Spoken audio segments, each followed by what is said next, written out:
I'm so glad that you've joined us across your Christian television network, especially here in Southwest Florida on CTN Night of Hope.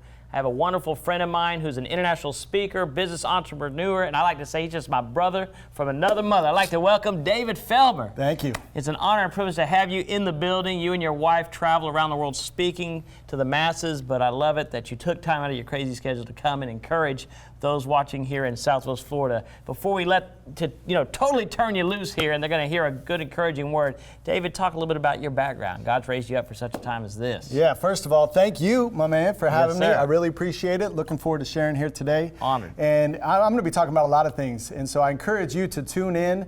Even if you're somebody that's already successful in life, you've done great for yourself, you may hear a strategy or a tip today that you can pass down to the next generation. Your kids, your grandkids, people need encouragement and be equipped with what they need to really move forward and make things happen. I'm going to be talking about business strategies, life strategies, how to be your best, how to make it happen, how to overcome your challenges.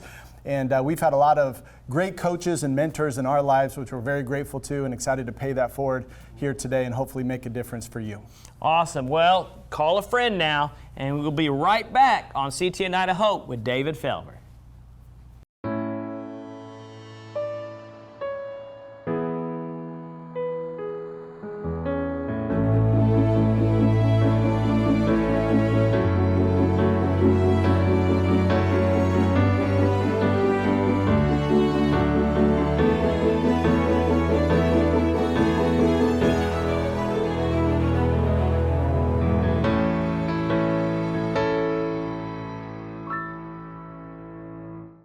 Well, hello, David Felber here. Hope you're doing fantastic. Very excited to be able to share with each and every one of you here today, and very grateful to Paul and Yvette Lodato for their invitation here today, and excited to be able to share. My wife and I have been in business for ourselves for over 15 years. We've had the privilege of teaching and coaching people in business and teaching a lot of great life and leadership principles, which I personally believe that are biblical principles, right? We all know where success principles come from. They come from the Word of God. And so I'm excited to be able to share with you all today. And I encourage you watching to grab a notepad and a pen, because I'm going to be talking about life. We're going to be talking about planning for success, how to be your best, how to overcome, and how to make things happen. And hopefully this can be a great power hour for you. And my prayer is that this makes a difference for you. My prayer is that you have the ears to hear and the heart to receive whatever you need to receive today. And I just pray that God speaks through me to you today. And so very excited to be able to share. Like I said, success principles are truly biblical principles. And what does God want for us? God wants the best for us, for me, for you, for your family. He wants you to prosper in all areas of your life. And so I'm very excited to be able to teach on some of those principles that we've learned over the years of building a successful life, building success in our business, our relationships, in our life. Today I'm going to be teaching on some subjects. I want to cover these for you so you know what I'm going to hit on, because I'm going to talk about a lot of different things. I'll be talking about how to be your best, how to raise the bar and raise the standards in your life, how to hit the big old reset button, which we all need to do sometimes when we get a little bit off track, how to set goals, how to manage your time and your emotions, and how to overcome fear and overthinking. Because overthinking, you know what that does? It creates problems that don't exist. God doesn't want you to be fearful, doesn't want you to overthink, wants you to be a person of action. And so we're going to be talking about that and a whole lot more. And as I said before, I encourage you to watch this, even if you're in a great place. Even if you're doing great financially and great with your family, you might hear something today that equips you with a nugget, a tip, something that you need to pass it on to your kids or your grandkids or somebody at work, maybe an idea you haven't thought of in a while. So grab that notepad and pen. We are going to get started. And so a little bit about our story. My wife and I, through our 20s, had a lot of different jobs, always felt very limited by the paycheck to paycheck situation. And so we pursued people that not only had the results we wanted in business, but also had good values. We found what we were looking for, families that were doing good things, making a difference in the world. And so we convinced those people to coach and mentor us. And they took us under their wing, and they really helped us to start to get ahead. And they'd encourage us not to just think about what we wanted to do, but think about how we wanted to live our life, right? And what kind of a business we needed to build to create provision for that vision in our life. And so it kind of connected the dots for us. We were able to get started in business in our late 20s and build enough success so that in our early 30s, we didn't have to go to the job 50 hours a week anymore. And we were financially independent and free to live the life that we wanted, to travel the world, to be able to support ministries and causes we believed in financially. And we just want the best for each and every one of you. Now, I do want to share that in the beginning of getting coached and mentored, I was kind of hard-headed and even hard-hearted. I don't know if you can relate to that. But let me ask you a funny question. You probably weren't expecting this one. Have you ever tried to marinate a frozen piece of meat? Seems kind of like a weird question, right? Have you ever tried to marinate a frozen piece of meat? You know, you got the best piece of meat, you bought it from Costco, you got the expensive marinade, you put that marinade on that piece of meat, you throw it right back in the freezer, and guess what happens? Nothing. It doesn't soak in. Marinade, the good stuff, can't soak into a good piece of meat unless it's thawed out. And so in the beginning of starting my business and getting coached and mentored, I was like a frozen piece of meat. I was surrounded by good people, good information, great coaching and mentorship, but the good stuff was not soaking in, not because it wasn't good, it's because I was frozen. And so I just prayed that the Lord soften me up in my mind and my heart and my spirit, and He did. Amen. Thank you, God. And it started to soak in. We started to grow and change. I went from having a very fixed mindset to having a growth mindset. And you got to ask yourself, are you stuck in your ways or are you open to change? Right? And if you feel like you are just stuck in your ways, you know, a little bit frustrated, a little bit stuck, not open to receiving new information and new ideas, I just hope that you get in God's microwave right now and defrost yourself. Okay? Defrost yourself and soften up just a little bit. You should really do that, my friends. Soften up a little bit so it can soak in, so it can change you, because I have a good word for you today that God's given me, and I want it to soak in. I want to make a difference for you. So hopefully that funny analogy kind of makes sense. And so, encouraging you today to grow, to break through, and to really be thinking about how you can move forward in your life. There's a great scripture, Jeremiah 29:11, "For I know the plans I have for you, declares the Lord, plans to prosper you, not to harm you, plans to give you hope and a future." And you know that God wants the absolute best for you. Jamie and I believe that as believers, and we received that, and we went into on the journey. We took those steps on the journey of becoming who God wanted us to be.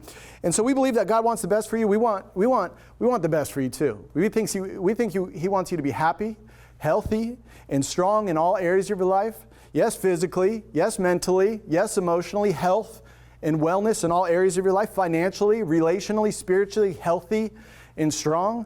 And if you're going to be healthy and strong in all areas of your life, you need to put in some work into those areas in your life, because let's get real for a second. We know how it works. Thinking about going to the gym doesn't get you a six-pack. Can we be real quick? Right? Thinking about working out doesn't get you strong and in shape. Thinking about changing doesn't create change. Thinking about success in your life does not create success in your life. Believe me, I wish that success would just break into your house right now and just attack you sitting there on the couch. But that's not how it works. That's not how it works. You have to go attack success. You have to pursue the results that you want for yourself, and you got to put that work in, and God will bless the work that you put your hands to. It's written in the Word. You know that. That's how it works. You have to intentionally go towards the direction of your dreams and goals. And it takes work. It takes work to grow. It takes a willingness to grow. It takes an attitude and a mindset that we need to grow. And believe me, with God's help, you can do it. I truly believe that. And so hope you grab a notepad and a pen. We're going to talk a lot of things today, and I encourage you to create a to-do list as we're going through this information. I encourage you to create a stop-doing list as we're going through this information, right? I encourage you to do that. And so step one in changing. Step one, because there's never change without change, right? Step one is realizing. Step one is realizing that you can change. Very, very important to understand that you can change your life. Very important, right? And so that's the first step. And you've probably said, or you've heard other people say, you know, gosh, in this world, I'm just trying to find myself. You know, I just don't know right now. You know, I'm just walking. I'm trying to follow God's will. Well, we know God wants the best for you, and I encourage you to follow His lead for sure. But life is not about finding yourself. It's about building yourself into who you want to be and who God wants you to be. I think if you give the idea up and you become a victim to I'm trying to find myself, it gives absolutely way too much power to the world around you. See, if you were here in the studio with me right now, like my friend Paul, right there, hey, Paul, I found you, I see you, right? You don't got to find yourself, I just found you. If you're wondering how do I find myself, go look in the mirror right now. There you are. God definitely sees you. God knows you, right? And so you are here. Now, trying to find yourself within the world, within influences, within peer pressure, within your current circumstances, with your environment, in your family or at work, finding yourself within your fears and your overthinking and your anxiety, finding yourself, trying to find myself in my comfort zone, right? Where comfort zones are crazy, right? Comfort zones are a crazy thing. It's where dreams go to die, right? All the good stuff happens outside of your comfort zone. And so we look at that, we look at our comfort zone, and people are trying to find themselves because of what they've been through in life, like their past. Well, we need to break the chains of your past. Your past does not define you. Your future is unwritten. Your circumstances don't define you. You get to define you. And so none of those things define you. And so life is not about finding yourself, my friend. It is about building yourself into who you want to be and into the person that's going to create the results that you need to create. And ask yourself, what does God want you to be, and what is your identity as a believer? That's very important as well. And so I have a great teaching I've taught for a long time, which is very interesting. And the teaching is, if I was to title it, it's your personality is a starting point. Your personality is a starting point. It's not an ending point. So many people say, well, this is just how I am. You ever been guilty of saying that? Well, this is just how I am. As if God has not given you the ability to change and grow. Of course He has. Right? I am who I am. You are who you are. Some of us are extroverted. Some of us are introverted. Some of us have this skill, and some of us don't have that skill, whatever it might be. But that's just a starting point. You can learn, you can grow, you can change, you can make things happen in your life. There's things that come naturally to us, both good and bad, given our personalities. Right? And there's, of course, a lot of really, really good books written about people skills, written about personalities. You can go search those out. And to grow yourself, sometimes it is nice to first know yourself, right? Because let's admit, we all have blind spots, don't we? Yeah, but the funny thing about blind spots is you can't see the blind spots in yourself. So reading some of those like personality books that kind of define, your characteristics, both good and bad, help you to see yourself and see yourself how others see you. Yes, we want to have personal awareness, but we also need to have situational awareness. And if you're really struggling to see your blind spots, reach out to somebody that cares about you. Friend, family, mentor, coach, and say, hey, do you see anything that I need to work on? And be unoffendable, that's the first thing, and be open to receive what they have, because they can probably see some of those areas you might need to work in, and that's really important. And so if the goal is to be better in your relationships, be better in your life, be better in business, sometimes you need to fine tune. And so if you look at the image that's on the screen right now. The image that's on the screen is of a mixing board, like a musical mixing board, an audio mixing board. And each one of these dials is a different part of your personality. And you can fine tune yourself. You can dial things up, you can dial things down. You can get a little more energy in some levels, you can turn down the energy in other levels. Your personality is kind of like a mixing board. And I just want to empower you to realize and understand that you can dial things up and dial things down to get along better, to communicate better, to connect better with people. Because let's be real honest, sometimes we get a little bit intense. We're running a little bit hot, a little bit fearful, buzzing bzzz, in an area. Oh, I feel it, the energy, the vibes aren't good. What do we need to do? Grab that dial and turn it down. Step away, take a deep breath, pump the brakes, and turn down the dial. Now, sometimes you might find yourself, or other people might find you, a little bit cold, not connecting, a little bit low energy. What do we need to do there? Grab that dial and turn it up. And if you read those personality books, you see different characteristics that come naturally based on your personality. I had good things. I'm kind of a driver personality that likes to have a real good time. The funny thing about that personality type is I like to have a good time as long as it's my way, right? And so maybe you can relate to that. Well, I needed to learn not to control things so much, and I needed to learn not to have too good of a time, right? So dialing things up and dialing things down allowed me to be the best that I could be. And nobody's trying to turn you into anybody but the best that you can be. God wants the best for you. He wants you to grow in your strengths. He wants you to unpack and actually use the gifts that He gave you. I believe we're all gifted. I believe you're gifted. You're created for greatness, but you haven't unpacked and used those gifts. And so excited for you to do that, excited for you to fine tune. Now, when you see a part of your personality that isn't serving you, it's not serving your relationship, it's not serving you at work, you got to put that on the stop doing list. Yes, we have a to-do list, okay, things we need to start doing that you might hear today, an encouraging thing, something that's going to move you forward. But let's also create a stop doing list. Yes, check yourself before you wreck yourself, my friends. Stop doing list. And so What is going to go on that stop doing list? That's a good question to ask yourself. Okay, shifting gears here a little bit. I want to talk about another concept that's been very, very helpful over the years, and this is the concept of raising the bar. Raising the bar. Raising the bar in our life. And so maybe you've heard that, from coaches in life. You've heard that from employers. Hey, you got to do more. You got to sell more. You got to raise that bar. I've heard managers at work tell me that.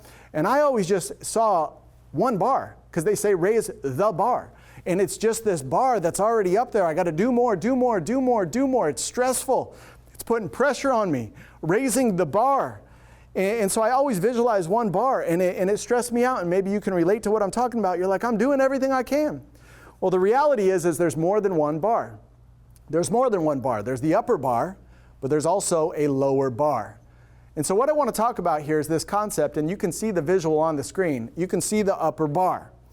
Okay, you can also see the lower bar. And in between the upper bar and the lower bar are kind of your limits in where you operate. And let's say that upper bar is a 10 out of 10. That's your upper bar.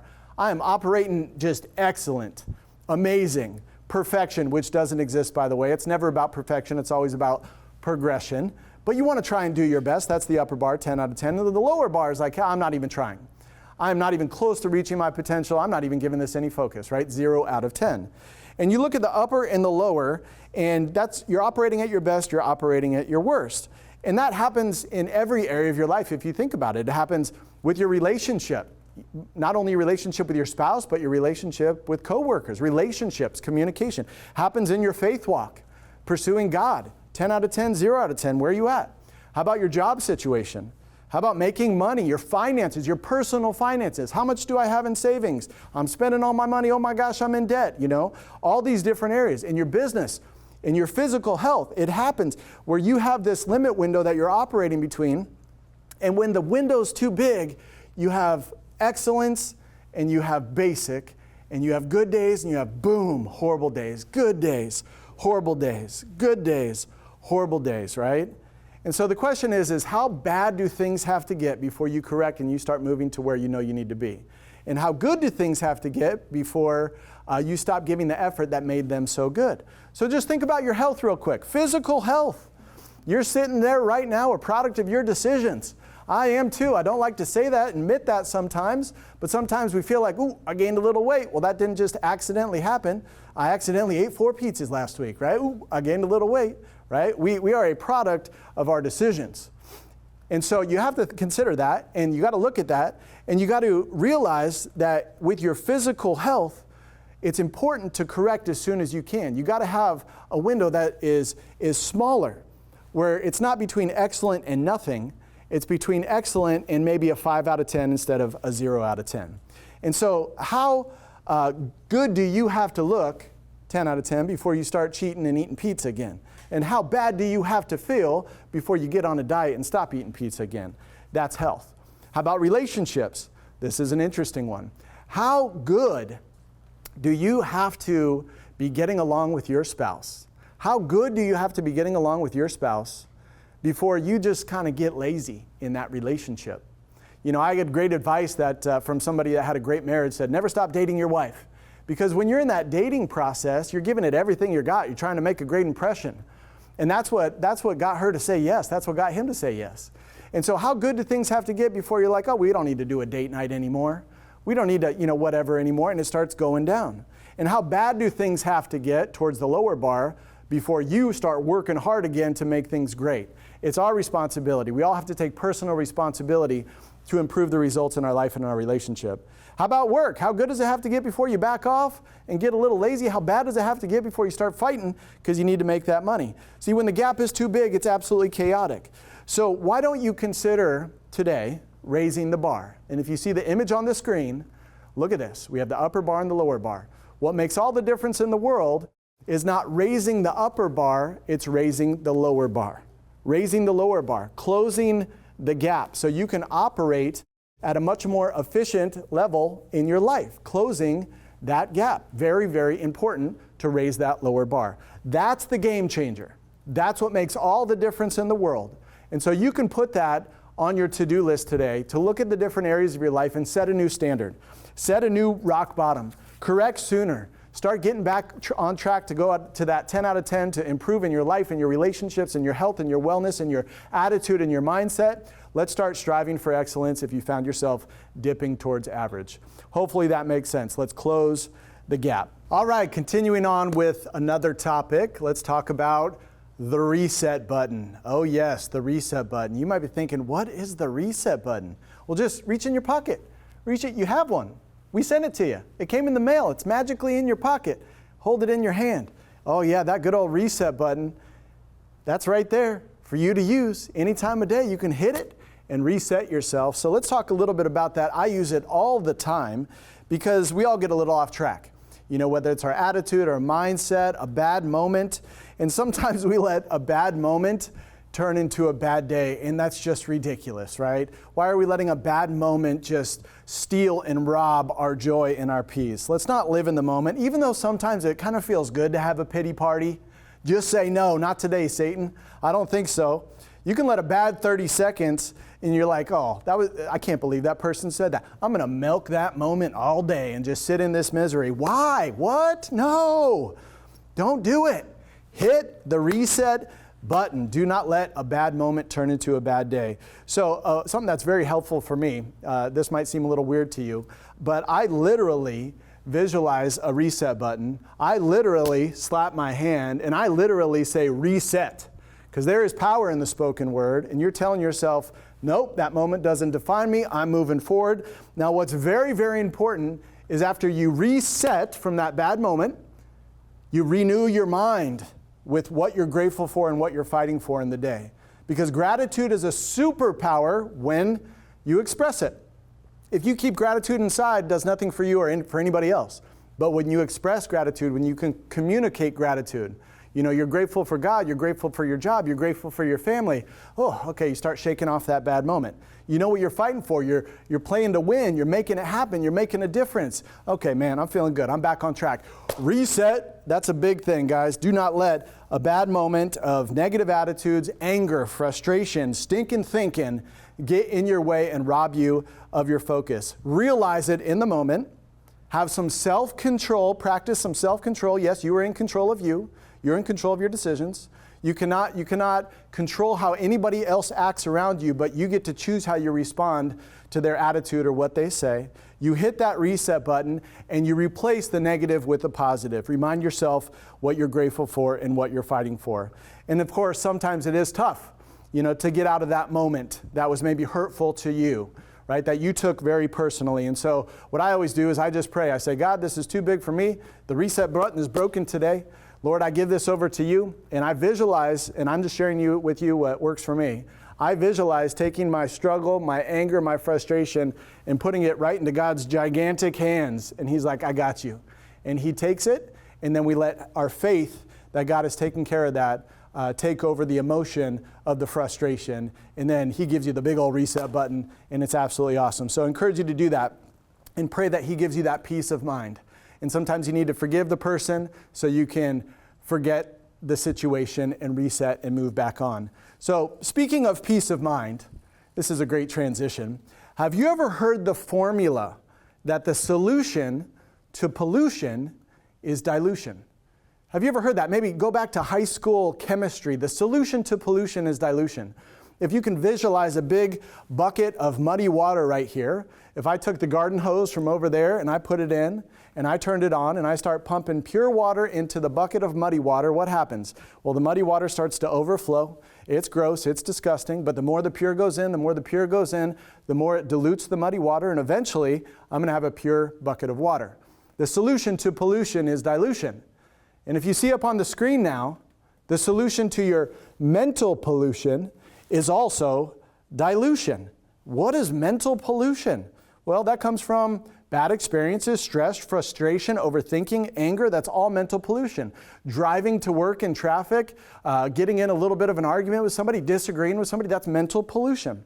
Well, the solution to your mental pollution is also dilution. Guys, we got to take out the garbage, the mental garbage. We can't think that consuming mental garbage from stress at work and from what we watch on TV and from social media and any other negative things that you're consuming mental garbage. Consuming mental garbage doesn't make you mentally healthy. right? It makes you mentally sick. So you have to intentionally dilute the mental pollution with positivity so that you can have peace of mind and have a clean, clear mind. The positive goes in intentionally, the negative goes out. What's positivity? Well, maybe it's a show like this. Maybe it's prayer. Maybe it's listening to your favorite music. Maybe it's reading a good book like the Bible. Maybe it's going out and exercising. I'm a big person that likes to exercise. That's part of my mental health practice, right? It helps me to relieve stress, get out there and move my body and work out. And so that is intentionally getting the negative out and putting the positive in. Yes, faith in, fear out, guys. You have to activate the power of the spoken word as it's written about in the word. We got to pray out loud. We got to confess our positive affirmations out loud about who we are and whose we are in this life. And hopefully you have a list of affirmations. I am a winner. I'm a champion. I am a child of God. I am a difference maker. I am a good person. I am a good husband. I am a good father. I am a good whatever it might be for you. I am. You know, those words, as you complete that sentence and you claim who you are, where you're going, what you're all about, and you ask God to bless those things and you communicate those things out loud, it's the power of the spoken word. And of course, you have to back those words with action because breakthrough comes from follow through. Let me say it again. Breakthrough comes from follow through. It's knowledge plus action that equals results. It's the application of the information that leads to transformation in your life. You have to apply what's being taught. All the principles that I'm teaching you here today, if you apply them, they're going to make a difference for you, right? And you know that, right? We have to do the work. We have to do the work. You know, my first year in business was very interesting. In my second year, I came back to my dad, who was my coach and a great mentor to me. And I said, hey, Dad, I really want to make this business work. What do you suggest? He's like, remember everything they've been teaching you this whole first year? I'm like, yeah. He's like, why don't you just do that? Like, do what's taught. And I started to simply do what was taught. I started to do what was taught. And guess what happened? I started to get the results. I applied the information. I applied the coaching. I applied the advice into my life, not just occasionally, but consistently. We are not what we do as human beings occasionally. We are what we do consistently. You choose your habits, and your habits choose the results for you. And we have to be consistent, not perfect, but consistent with the things that we need to do if we want to get the result that we're looking for. And so change requires action. You know that. Overcoming requires action. And we believe that you can break through in a big way. So a little bit more on the power of the spoken word. My wife always reminds me, hey, we can't have a positive life with negative mouths, right? You got to be careful what you speak. There's life and death in the tongue. We know that. It's written. And so we have to be careful what comes out of our mouth. You must lift people up. Be an encourager. Be a shining light in your family, in your community, at work. Let's lift people up with our words, not drag them down, right? Let's be buoys in people's lives, not anchors in their lives, dragging them down. That's super important. But you know who else that goes for? Not just when you communicate with others, that goes for you as well. You should be your own biggest cheerleader. Do you speak nice to yourself? If you don't, you need to make that change, right? You need to see yourself the way that God sees you as His child, not see yourself through the struggles that you're going through in the day. I don't believe in myself. Oh, I messed up. Hey, forgive, forget, hit the reset button. We're moving on, right? That's a big thing. You got to be your own biggest cheerleader. Ephesians 4:29 says, "Do not let any unwholesome talk come out of your mouths, but only what is helpful for building others up according to their needs, that it may benefit those who listen." Isn't that the truth? And so we all have moments of weakness. We get a little grumpy. Okay, we get a little salty. I get it. You hit the reset button. Grab it, pull it out, reset. Remember what you're grateful for and fighting for, and get yourself back on track. I think that'll make a big difference for you. So if you ever find yourself getting a little bit negative about somebody else's negativity, think about what I just said. You're getting grumpy because somebody else is grumpy. You're letting them get their attitude all over you, and it's impacting you. I say rise above that. Okay, rise above that. Don't let their negative comments or their personal issues get all over you and ruin your attitude. It's just a reflection of where they're at. We have to stop taking things so personal. If somebody's being mean, just understand hurting people sometimes want to hurt people, right? It's a reflection of them.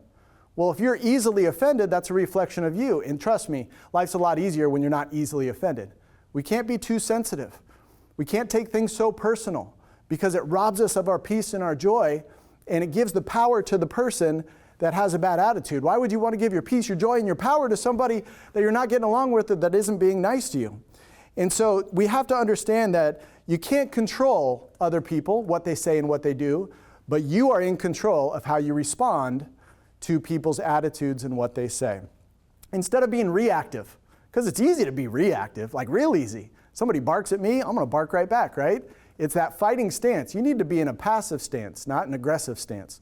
Instead of being reactive, let's be proactive. Control ourselves and maybe show we care and seek some clarity. Because obviously their grumpy attitude is coming from a bad experience. Instead of feeling bad for yourself, why don't you feel bad for them? And ask them what's going on. That's what God wants us to do, right? Show the love. Listen. Care about others. And so how to respond to those challenges, how you respond to people's challenges and those interesting situations with family members, coworkers, whatever it might be, will define whether it gets better or it gets worse. And let's all put on our to-do list, let's make things better for us and for others. Emotional reactions are so common, but they don't lead to good results, right? So when you get in that feeling, you feel it bubbling up, okay, remember the control panel of your personality? Let's dial that down a little bit. I'm running a little hot. Ooh, I'm getting a little angry. Pump the brakes. I love my wife so much for so many reasons, but she has taught me how to pump the brakes. Thank God for pumping the brakes, right? Slowing it down a little bit. Because I'm the kind of person that wants to hit the gas pedal and go forward. So slow it down a little bit. Let's talk about it. Let's use some wisdom. Don't be so reactive. Let's be proactive. Let's weigh the pros and cons before we respond to this challenging issue. And then let's make the best decision possible. And if you find yourself being easily offended, like I mentioned before, dial that down. A little overly sensitive, hurt by everything around you. I can't believe that person said that. Well, they said that because that's where they're at. That's a reflection of them, not a reflection of you. So let's make sure that we don't get too emotional. Life is much easier when you're not easily offended. Okay, and remember that if somebody says something offensive, that's their problem, not yours. Don't let it be yours. Okay, shifting gears here. Very, very excited about the next bit of information I'm going to be sharing. This has been a game changer really for us in our process of building ourselves and building our life. And I'm going to be talking about setting goals, planning your work, and working your plan. Yes, we got to work that plan. So I'm going to go over 4 things here if you're taking notes. Number 1, we're going to talk about the importance of writing goals down. Number 2, budgeting our time, being good with our time. Number 3, identifying our distractions. And number 4, we're going to talk about an action plan. Breaking through and making things happen. Because what time is it? Oh, it's time to make it happen. All right, here we go. So step 1. Step 1 is write down your goals and dreams. That's step 1. Well, why do I need to write them down? They're up here. You know, I talk to so many people. Yeah, I know what I want. Oh, tell me about it. Where are they written down? We have to write them down. We have to keep them in front of us. Pretty much everything we've accomplished in our life was first a vision written down on paper, you know, and then thought about, planned, and prayed over, and we start moving in the direction of our goals and dreams. Okay? And don't just write down what you want to do, but how you want to live. That was a game changer thought for me when I was coming up in business. My coaches in business said, hey, let's not talk about how or what you want to do. Let's not just focus on the what. Let's talk about the results you want, how you want to live your life. Time, money, choices, freedom, positive impact, making a difference, doing the Lord's work, whatever it is for you. How do you want to live your life, and what vehicle is going to get you through life from point A to point B? What vehicle do you need to get in? Is it a job vehicle? Is it a business vehicle? Do you need to get coached by successful people on how to make things happen in your life? What vehicle do you need to get in? And so we got to start by writing things down. In Habakkuk 2:2, it says, write the vision and engrave it plainly on tablets so that the one who reads it will run. Now, one other thing that was encouraged when I got started in business, and I want to encourage you to do this, is that when you're writing things down, I want you to write down 10 things that you want to do for you and your own personal family when you reach your goals, when you have the provision for your vision, right? 10 things you want to do for your inner circle. And here's the fun one. Write down 10 things you want to do for others when you have that provision for your vision. That's what really fired Jamie and I up, my wife and I, because we are pretty simple people. You know, we want security, stability, money in the bank, live in a decent house, have some choices, give money away, you know. But what can you really do for others when you have abundance in your life? And that's the blessing of life, is to bless others, for sure. There's no doubt about that. So I do want to talk a little bit about time management, because the first step is writing things down, and the second step is planning your work so you can work your plan. That's extremely important. And so some people say, I'm just too busy. I'm just too busy. And so I would say you have plenty of time. God's giving you all the time. Why do some people get so much done? They just use their 24 hours in a day differently. And so we all have plenty of time, but how are you using your time? And so you may need to do a budget. You may need to do a budget. And so a time budget is very similar to a financial budget. And if you've never done a financial budget, you may need to do that too. Jamie and I have coached and mentored people on how to get debt-free, put money in the bank, have a strategy to wipe the slate clean, create a positive cash flow, and create more choices in their life. We've been doing that for over 15 years and have gotten great coaching and mentorship from great, successful people on how to do that. Because you're either going to wonder, tell your money where to go, or you're going to wonder where it went. A lot of times people, man, it's the end of the month. I ran out of money before I ran out of month. Where'd all my money go? Well, it went, right? And if you're not keeping track of where your money's going, then you don't know where it's going, right? Most people don't have a real financial issue, they have a budget issue because they've never been taught how to do a budget. So I'm going to give you the basic framework of doing a budget, but then we're going to talk about time, okay? I just feel like somebody watching right now needs to hear how to do a budget. Because it's crazy the world we live in. You know, you come out of high school, you don't even know how to balance a checkbook. People are like, balance a checkbook? What's that? Yeah, check register, ever heard of it? What are we talking about here? I do everything on an app. They do it for me. Nope. We got to learn how to control our finances, right? And so what is a financial budget? It starts with your fixed net income, your net income. Net income. What's my net income? That's the money that comes in after taxes are taken out of your paycheck. Your gross income is what they told you they'd pay you when they hired you. And then you get your paycheck and you go, that doesn't add up. Yeah, you got taxes taken out, right? So your net income is what you're left with in your bank account, minus your fixed expenses, minus your variable expenses, minus your debt, gives you a positive or negative cash flow. Some people are going backwards every single month, putting money on credit cards, putting expenses on credit cards, but you might not need to. You probably make plenty of money. It's just going to money wasters, right?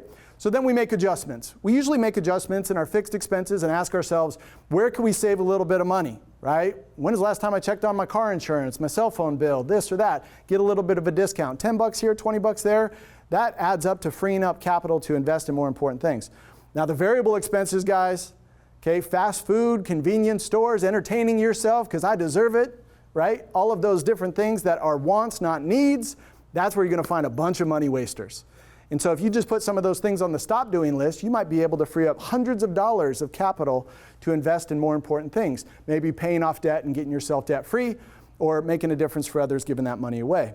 And then you readjust and you have a positive, hopefully, cash flow, not negative. So that is a financial budget. And so let's talk about a time budget. Very, very important. What do we have with a time budget? A time budget, you start with 24 hours in a day. We all do, right? We all do, and we all got habits. Well, I get up at this time.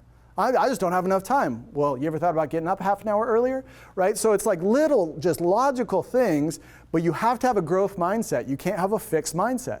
You have to be willing to change if you want things to change. 24 hours in a day, we all have it, thank God. Right? As long as you have breath in your lungs, let's do something great with it. 24 hours in a day, minus your fixed time spent, those are your responsibilities, minus your variable time spent, those are options, minus time debt, which is time you're spending that you probably shouldn't, gives you enough time, or I don't have enough time to do anything else, I'm too stressed out. So what is our fixed time spent? Our fixed time spent every day is our responsibilities. It's our job, it's our family, church responsibilities, whatever you've committed to. Okay, those are hours spent doing something. Variable time spent, just like variable money spent is money wasters, variable time spent can be total time wasters. You know, things that you've gotten into the habit of doing, like, oh, this is how I relax, hobbies, entertainment, TV, scrolling time on your phone. You know, I just got to go walk around my backyard for 3 hours. That's what makes me feel better, right? Screen time, all of those things. Those are potential huge time wasters, where if you either put limitations and boundaries on those, or you completely put those on the stop doing list, that frees up time capital to invest in more important things. And then lastly is that time debt. Things you're choosing to get good at that you should not be spending time getting good at. Like, man, you seen my score on this video game? Man, I'm killing it. I'm ranked in the top. Why are you spending 5 hours a day on a video game? Right? You got things to do with your life, right? So I'm just keeping it real. Don't be offended. Remember, don't be easily offended. You just hear it, you receive it, you believe it. You go, okay, that makes sense. So what do? We make adjustments. We get more efficient with our time. We put boundaries on TV and entertainment, or just say no, and we put time debt on the stop doing list. Okay, even if it's just for a season, right? I hung up some things for a season. I love to do extreme sports. I'm a big snowboarder. I sold my snowboard, didn't go snowboarding for 10 years. Got laser focused, built my life, built my freedom, built the results that I wanted. Guess what I do now? I have a season pass to 50 resorts around the country, and I go helicopter snowboarding in Alaska, right? I do what I want because I earned it, but I put that distraction on the back burner. I went and built the result that I wanted so I could do it without limitations. And you can do that too. And it's worth it. Delayed gratification is very, very worth it. Make adjustments to your time spent, create a new budget, and wow, look what just happened. Look what just happened. I have more time to put into important things. Now, you know, we all have 24 hours in a day. If you've never done the math, that's 168 hours in a week. That's a lot of time. Subtract 40 hours for what you give to your job, for the paycheck you make. You sell 40 hours of your life to make that paycheck to take care of yourself. Good for you. What are we left with? We're left with 128. I just want to tell you, my friends, we need to do something really great with that 128. You can do it. All right. So let's continue. Let's talk about time blocking. Time blocking is the next concept. Time blocking was such a helpful strategy for me because, you know, the day gets away from you, time gets away from you. And if you say I'm going to do something today or this week, sometimes it takes all day or it takes all week. We know how that works. But if you get a time block, a 30-minute time block or a 1-hour time block, a power hour, which I like to call it, and you say I'm going to do it between 12 and 1 in this 1-hour time block, I'm going to get this thing done. And you laser focus, hyper focus on getting that one thing done, guess how long it took? It took an hour. It didn't take all day or never happened. It took that hour. And the important thing is that you put that on your schedule. You put that on your to-do list and you commit that time. And you don't let the urgent of the day get in the way of the important of the day, right? You have to prioritize. You got to get things going. You got to put what they say the big rocks in first. If you can visualize here, an empty jar, like a mason jar, and I got 3 piles of rocks. I got a bunch of big rocks about this size. I got medium-sized rocks, and I got real small rocks or sand. You got to put the big rocks in first. If I let the little things go in first, that fills it up halfway with sand. And then I put the medium things, medium priority, on top of that, the jar's almost full. I try and fit the big rocks in, there's no way I can do it. But if I put the big rocks in first, the biggest, most important things of the day in first, and then I prioritize and I put in the medium rocks and I jiggle them in the cracks of time, I can take this pile of sand and dump it right in and it all fits in the jar. We got to put in the big rocks first. We have to not just make a to-do list, but make a prioritized to-do list and time block. Very, very important. Okay, so shifting gears a little bit. This is one of my most, the funnest thing to talk about because I just love it. I've seen lives change through this. And so, we all have things in our lives that get in the way. Let's call them distractions, okay? And I challenge you to look at your distractions, which is maybe, we talked about a time budget, which is maybe some of that variable time spent, the time wasters. I want you to look at your distractions a little bit different. Let me ask you a question. Would you ever let a thief into your house? You might be thinking, what? Of course no. The answer is no. Hello, knock, knock, knock. It's me. I'm a thief. Let me in. You would say, I know what thieves do. Thieves are meant to rob and steal. I would not let you into my house. But you let distractions into your life. And guess what distractions are? They're thieves. They are sent to rob you of your focus and your productivity and what you really need to get done. And so if you intensify what a distraction actually is, it's sent to rob you. You're going to kick that thief right out of your house. You're going to destroy that distraction. That's a big one. So you can look on the screen right now. What does it say? It says operation, distraction, destruction. That's right. Number 1, identify the distraction. Number 2, destroy it. Yes. Say it with me. Say it with me. All right. Number 1, identify the distraction. Number 2, destroy it. Destroy the distraction. Whatever it might be for you. Too much phone time, too many games, too many hobbies, too much overthinking. That's a distraction. Get that out of your head. Let's get back in the real world and make things happen. You guys with me? So we got to put that on our stop doing list. Okay, we have to sell those distractions, get rid of them, put them in the trash can, give them away, out of sight, out of mind. Let's put boundaries on our distractions. Okay, great. We're doing pretty good here. Where are we at? We have goals. Number 1, write down your goals. Number 2 is free up time with your time budget. Number 3 is operation, distraction, destruction. You got to destroy those distractions. And now it's time for number 4. Now it's time to make it happen. Ooh, time to make it happen. Let's go. We're going to talk about an action plan. We're going to talk about follow through. And we're going to talk about breakthrough. Because breakthrough in your life comes from following through on the things that you need to do. We all know that that's true. Action, action, action. I'm all about action. So let's talk about a planning time, which is very important. So we all know that when you're in the mood to do something, like you have the energy to do something, like you feel like doing something, it's easier to do something, right? And so a good part of planning your work and working your plan is intentionally almost tricking yourself by getting yourself in the mood. And so before I write down my to-do list for the day or the week, I have a 5 to 10 minute planning time where I focus on what I'm grateful for, because gratitude is a superpower when you express it. Write down what you're grateful for. Write down what you're fighting for. Write down some goals and dreams, and you're like, hey, no, I wrote those down last year. They're up on my bulletin board. Yes, you wrote them down last year. You know, what does the word say? We need to renew our mind daily, because we all have a sinful nature, and the enemy's here to deceive you and discourage you and keep you away from doing what you need to do. So renew the mind daily. What am I grateful for? What am I fighting for? And attach the work you need to do to those things, to what you're grateful for. Now it's not I have to, I get to. I don't have to. I have to. Like, that just feels like work. I have to go to work. I have to go to work. No, I get to go do this work because it's working in the right areas of my life to make my dreams come true. Of course, we put a time block with those to-do lists. That's very important. Now let's talk about a very, very common stumbling block. I'm talking about a very common stumbling block. And maybe you deal with this. Maybe you don't deal with it so much. I thank God that I don't deal with it too much anymore. But fear. I'm talking about fear. Fear leads to overthinking. Overthinking creates problems that don't exist. That leads to procrastination. Procrastination leads to avoidance. And avoiding what you need to do leads to more fear, and the crazy cycle of fear, overthinking, procrastination, and avoidance. We know what that is. And so we have to realize what fear is. Okay, fear of new things, fear of rejection, fear of success, fear of people. I'm just afraid there's a result that I don't know is available because I'm afraid to go pursue it. I don't know what's going to happen. Well, you don't need to control the outcome. You need to control the work that you do. The outcome will be what it's going to be. Okay, you can't be afraid of pursuing something that's good because you don't know how it's going to turn out. Let's just see how it turns out. Well, I wonder how it's going to turn out. Why don't you move in that direction? We'll find out how it's going to turn out, right? And so fear, F-E-A-R, false evidence appearing real. It's not real, my friends. It's all up here. Now, it's a strong emotion, but that's all it is an emotion. I believe fear is a liar. Fear is of the enemy. Fear is holding too many people back from pursuing what God has in their life. Listen to me now. Fear. We got to break through. It's a thief. You got to kick that thief out, right? You wouldn't let a bad tenant live in your rental property, right?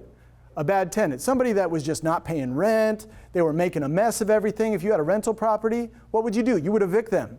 Well, where do you actually live? You live up here. This is your mind. This is your spirit. You live in here. If you have fear in your mind, you got to evict it. You got to kick it out. You got to kick it to the curb, because no fear lives in our mind or in our spirit, because, you know, we're children of God, and you can't have that. You can't have faith and fear in the same body. So you're going to choose one or the other, right? They both require you to believe in something you can't see, faith and fear. What are you going to choose? I believe you're going to choose faith. And so let's talk about fear that leads to overthinking. That creates unrealistic problems, totally unrealistic problems. Right? Which it creates confusion and anxiety.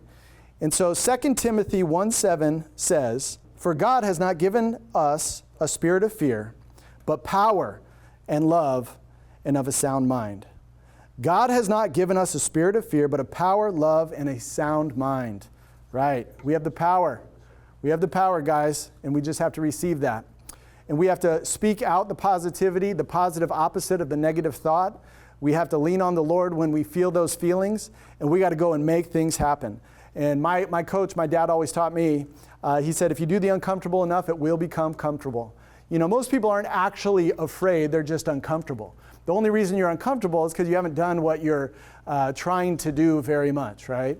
The first day you went to work, you weren't completely comfortable, but the longer you've been there, it's gotten more comfortable. And so we can't let fear hold us back, and we can't be perfectionists either. Okay, there is nothing that's perfect. It's about progression, not perfection. So many people get held up with total analysis paralysis. They're frozen in place. They can't move because I don't know how to make it perfect. Well, just go forward, do your best, get some coaching and mentorship and advice, and make things happen. I hope you do that. And I personally want to share my breakthrough. And I actually just shared this in front of thousands of people at a big conference that we did. Just a personal experience on breaking through the fear of people and the fear of rejection. Breaking through. Okay, we must first realize that fear is a totally selfish emotion. It's all about how we feel. It's all about what we're thinking, right? It's all about us. But when you make what you do and what you offer about somebody else and not about you, there can be no rejection, because if they're not interested, they're telling you where they're at, right? And if they're not interested, that's okay. They're saying no to themselves. They're not saying no to you. So if it's not about you and it's just about them, they can't reject you. When they say no, it's not about you, it's about them. Hopefully that makes sense to you. And so let's break this down. We need to care more and care less. Oh, think about this. How can I care more and care less at the exact same time? That doesn't make any sense. Well, let's break it down, because I believe it does make sense. And it really, really does. We can't make things about ourselves. We got to care more about others. If what you're offering to a friend, a family member, in your job, in your business, if what you're offering is all about you, they can reject you. If you're doing what you do for you and it's selfish intentions, they can reject you. But if you're doing what you're doing for them, they cannot reject you, because it was never about you. It was always about them. And so think about what I just said, because that's a big deal. In other words, are you doing something for somebody or because you want something from somebody? See, I have no fear at all sharing today, zero fear. And getting up in front of thousands of people, no fear, right? Took some practice to get to that point, like anything, but zero fear, because I don't want anything from you today. I don't want anything from you. I want something for you. 100% for you. I want something for your family, for your life, for where you're going, for what you're all about. I want it for you. I don't want it for me. So if you're not interested in receiving, that's okay. I'm going to pack that gift up. I'm going to give it to somebody else. There's somebody else that needs it. You can't say no to me. I can't be rejected, because I'm not doing this for me. I'm doing it for you. So when you take that mindset in your life and in your business, it's going to make an absolutely huge difference for you.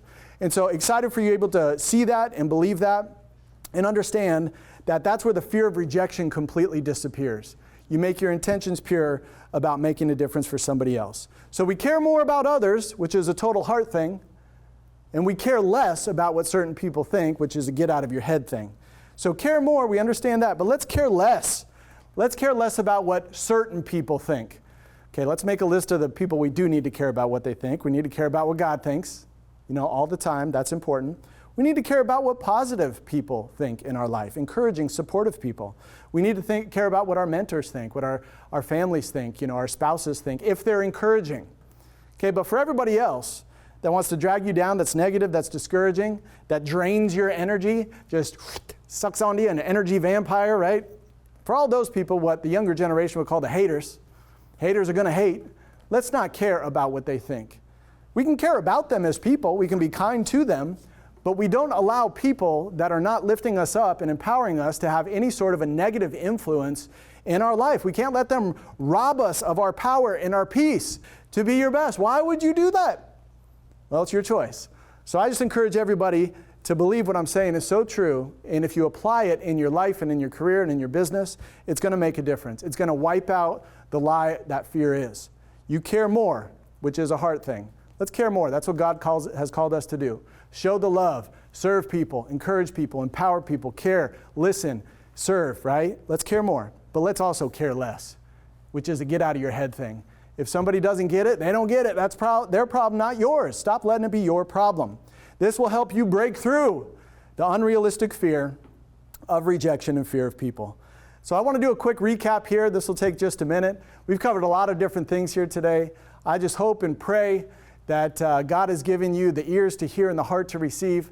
I thank God for giving me the words to share today. And whether you needed this or not, I believe you know somebody in your life that needs to hear this, right? Whether it's all of this or different parts of this.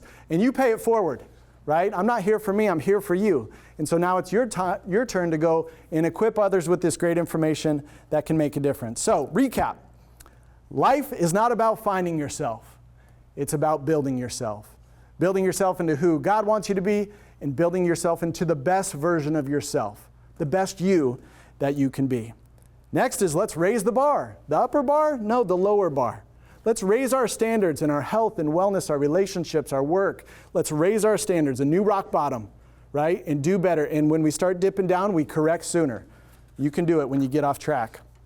Thankfully, we have the very forgiving reset button. Pull it out right now, put it in your hand, 1, 2, 3, reset. Reset. And when you reset, renew your mind. Remember what you're grateful for and what you're fighting for. And if you are grateful for people in your life, communicate that to them. That's a superpower when you communicate it. Next is Operation Distraction Destruction. We identify the distractions and we destroy them. So my question is, what's on your stop doing list? And are you actually going to stop doing that thing? Don't let those thieves into your life. Kick them out. Lastly, time management. Not lastly, but time management. We covered that. 24 hours in a day, my friends. 24 hours in a day. 168 hours in a week. You give 40 hours a week to your job. That's left you with 128. Let's do something really, really great for our family, for the Lord, with our 128. And at the end of the day, it's all about action. What time is it? It's time to make it happen. It is all about action, my friends. So I just want to thank each and every one of you for listening. Hope that you are learning here today, that you were open to receive, that you weren't a frozen piece of meat, but you thawed out and defrosted. The good stuff's getting in. It's going to help you grow and change. I encourage you to be a shining light out there in your family, in your church, in your community, at work. Show that you care. Get out there and make a difference for others. And I want to say thank God, and God bless each and every one of you.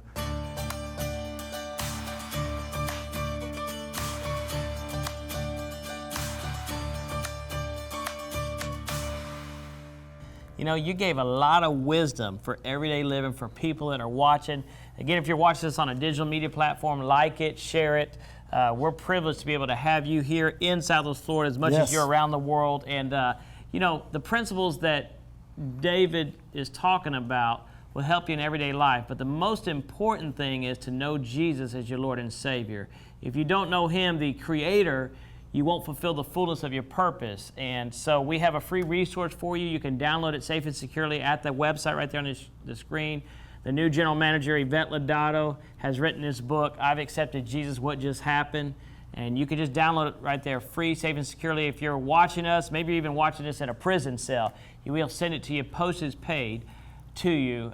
We want you to be empowered. And you know, that's what you're doing. You're empowering us, David. Yes. And that's what I appreciate about what you do globally and then what you're doing here on CTN Night of Hope. It's a privilege and an honor to have you join us, man. I appreciate it. Thank you so much. Yeah, you're doing a great work, and your wife, Jamie, and you know, these principles will help us every day if we apply them and if we be people of action. I like what you said about the praise and rejection of man, if you will. And that, because people do sometimes have a fear of man, and it's so important that to break through that we get over that. I think it's so important now more than ever. So thank you for what you're doing, and thank you, friend, for tuning in. Again, if you want to connect with David, you get that information right there on the screen. And we'll see you soon on CTN Night of Hope. God bless you. Keep up making a difference where you're planted. God bless.